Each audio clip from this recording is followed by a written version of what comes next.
Мостот кој ги поврзува Радово и Босилово треба да биде готов до крајот на годината. Според градоначалникот Лупчо Колев, доколку временските услови го дозволуваат тоа, изведувачот на мостот ќе ги доврши сите потребни зафати во целост.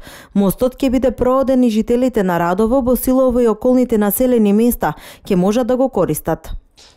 Во текот на оваа година можно е целосно да се заврши проектот, ако временските услови ја дозволат последната фаза односно асфалтирањето.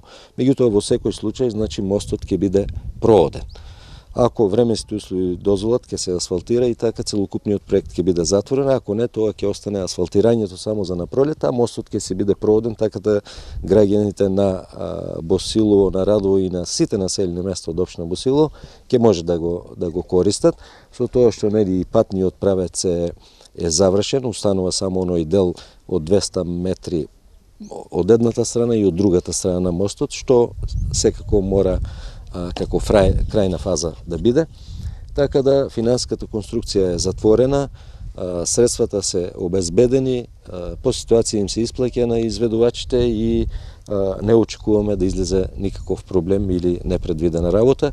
Средствата за изградбата на овој мост се обезбедени од грант од Светска банка, дел од Агенцијата за рурален развој и изградба на патишта и дел од Светска банка од програмите што општина Босилово ја доби преку Министерството за транспорт и врски.